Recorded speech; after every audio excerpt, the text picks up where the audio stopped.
Happy Saturday morning, YouTubers, and welcome to the very first edition of the Horror of It All. And how did I get started in all this? Well, I'm glad you asked. On Saturday, on Saturday afternoons at 2 p.m., there was this TV show called Creature Feature with Dr. Paul Bearer. It aired on WTOG Channel 44, and I remember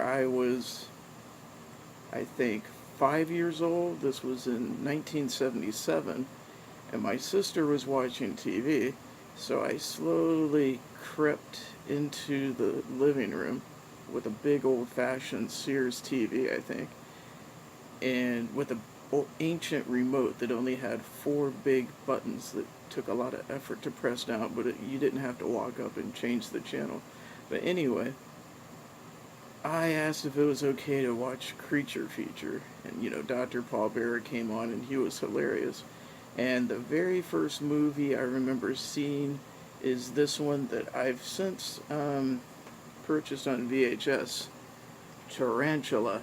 And in this movie, which probably remains, in my top 10 just because it hit me at the right impressionable age. You see this scientist, and he has all these weird-looking animals, like bunny rabbits that are 4 times the size of a normal bunny rabbit. And he had all these animals in cages. He was some whacked-out scientist working on a growth hormone, and he injected a spider in a tarantula, in fact. And this tarantula grew to about 50 feet, and then it went about destroying this small town, somewhere in the desert, like Arizona, New Mexico, somewhere around there. And I was really struck by this movie. I'm not as scared of spiders, but there is something about the quality of the imagination in 50s sci-fi horror movies like Tarantula that just captivated my imagination. It put my imagination in overdrive, and that's where my radar honed in on. And from that point on, I went out and, I was always watching Creature Feature. I was looking forward to particularly the 50s era, what they call big bug movies, Deadly Mantis, Empire of the Ants, all those kind of movies like that. Anything with giant monsters, The Amazing Colossal Man, things like that. And so Tarantula was a big influence, and I haven't upgraded to DVD or Blu-ray yet, but I'll be getting around to it soon. The next thing happened to me about whenever I was 7 years old. I was already hooked on Creature Feature, and nothing got done on Saturday at 2 p.m., because I had to sit there and watch it. And back in the 70s, without a microwave, microwaves were still expensive. You had to have Jiffy popcorn, and it was the old-fashioned, cooking Jiffy popcorn in a stove where the lid would fly up and the popcorn would come out and destroy the stove, and everybody would be, ah! So I didn't like to do that, so my sisters would make me do it because the sound of the popping used to get to me.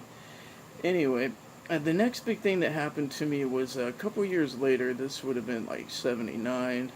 It was 2 years older, I guess, and I had a family friend, and he had a relative that went to London on a trip, and he brought back all these horror books, and my friend had read them, and I used to go to his house just to read these horror books. And one day I got the nerve, and I begged him to let me have them. He gave them to me, and I was shocked. I ran home with them, and on any given Saturday, you could find me wide awake at 6 a.m., 7 a.m. I had my fan in the corner going, blowing air right on my head, and I had these horror books to read. And, at that age, I was just still learning how to read, so the pictures are what got to me. And I got several horror books, and I'll go through those in future videos, but the one that had the biggest impact on me was A Pictorial History of Horror Movies by Dennis Gifford. and I, got a dust jacket for it. This is an old one from the 70s. I've always loved this, and particularly, it made me a lifelong fan of Boris Karloff. And, I'd watch the movies, not really know who he was until I looked at the books, and it has wonderful black and white steels throughout it. And there he is, Boris Karloff. And one of the books was a biography of Karloff, and I still treasure that one today. I still have that. I have all the horror books. And it had some really nice color pictures too in this section. And I remember one picture in particular made me scream out loud. I screamed, upset my mother. I ran out of the house screaming, and I was banned, I think, for a couple of weeks reading these books. There was one picture that really disturbed me like no other. Oh, sorry to interject, but here's an amazing picture of the tarantula from the movie. It's good. You should all check it out. So, as I was just looking through this book of stuff, one picture made me scream. Oh, Godzilla. The big bug movies did develop, an interest in me in Godzilla. And, I've got all the movies now on either VHS or Blu-ray DVD. Let me see here. This picture doesn't bother me now, but, when I was a kid, I was sitting here looking through this book, and you could see people doing horrible things to people. Guy didn't pay his taxes on time. I'm not blaming Trump or anyone. Anyway, there was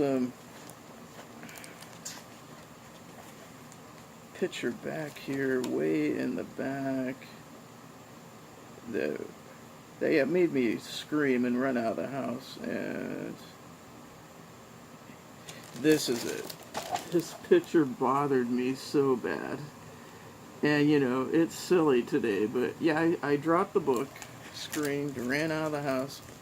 My parents ran after me, tried to figure out what was wrong. I got banned from the books. So, that picture bothered me, and I put the book back on the shelf and, just ignored it. Instead, I read these children's classics, Oliver Twist, Treasure Island, 20,000 Leagues Under the Sea, War of the Worlds, Frankenstein, Dracula. They were all in these easy-to-read children editions, and that's really how I learned how to read, reading these old-time classic editions. And a big favorite, too, was Sherlock Holmes, The Hounds of the Baskervilles. That I thought it was a werewolf at the time, but, it was still a good story. But anyway, I worked up the courage to take this book down off the shelf, and I wanted to look at the old pictures of Frankenstein. I think children love the Frankenstein monster. And, Bela Lugosi as Dracula and Lon Chaney Jr. as the Wolfman. Those were all great. And, but I would work up the courage to look through this book, and I'd be like, oh, Frankenstein's monster, the Invisible Man, can't really see him, and pictures of Vincent Price, The House on Haunted Hill, all these great black and white steals of these old movies. And then I would forget where the picture with the woman and her axe in her head was, and I'd turn to him and be like, ah! It would surprise me again. So eventually I made myself look at the picture to overcome my fear, and every Saturday I'd be like, alright, I'm getting closer to the pages, to the end of the book where this picture is, and I just make myself look at it for a few seconds and turn away. And then over time, the picture just didn't bother me at all, and then I moved on to more graphic stuff, like Texas Chainsaw Massacre, Nightmare on Elm Street, the first Friday the 13th movie, John Carpenter's The Thing. Those were all movies I grew up with and loved. So, that's it for this edition of the Horror of It All. And in future ones, I'm going to be reviewing my VHS collection, my DVD collection, my Blu-rays, my horror mags, my non-fiction horror books, my horror fiction books like the classics Dracula, Frankenstein, H.P. Lovecraft, all the way up to modern writers like Stephen King. And I'm going to even include old horror record albums that I still own on vinyl, and the power of imagination, because we used to put on this album by Disney called Chilling, Thrilling Sounds of the Haunted House, and I lived in a house in Port Tampa that was built in 1892, and you could really hear the floorboards creak. Occasionally a rat would get into the attic, and you'd hear loud scurrying around. And the H.P. Lovecraft story, The Rats in the Wall, really got to me because you could really hear rats in the wall while you were reading it. And but anyway, for the Chilling, Thrilling Sounds of the Haunted House, it was all these sound effects on one side, the second side without the narrator, and we would turn off the lights in the house. I'd wait till my parents went out, and I'd turn off the lights in the house, invite a few friends over, and play this record. Then we'd play hide and go seek. With your friends jumping at you in the dark, that was some scary times back then. And, okay, so I have a shameless plug here. Yesterday after work, I stopped by Grindhouse Video in Tampa. If you're in the Tampa area, it's on Martin Luther King and Boulevard. There's a store there called Grindhouse Video. And I just recently picked up a documentary on Blu-ray there called Magnetic Highway. It's about the rise and fall and resurgence of the independent video store. And the owner of Grindhouse Video, Mike, is interviewed in here. And it's a love letter, a travelmentary, if you will, to local mom and pop stores. A lot of them were in Florida. There was one in Tallahassee I want to check out, and there was a nice one in Illinois, and Athens, Georgia had a great one. And this is really, this is great. It's about a VHS collector who goes to these mom and pop stores and interviews them and finds out how long they've been around, how they survived Blockbuster Hollywood Video going out of business, how do they compete with Netflix and other streaming sites and Amazon Video and all that. And they're still around today. People are kind of tired of the streaming. I mean, you can't walk in a store and be like, I love this movie, Killer Clowns from Outer Space, and some guy might say to you, yeah, I show this to my kids, it's not that bad. You don't get that from the streaming site. So, here's my shameless plug. If you're in Tampa, head on out to Grindhouse Video Tampa. And speaking of which, he has a rental program now, but he has very cheap DVDs. I mean, $5 for Midnight Movies edition of Killer Clowns from Outer Space. And as soon as I'm done with this video, I plan on watching this. So enjoy your Saturday. That's it for the first edition. Next ones will be coming soon. With that, bye.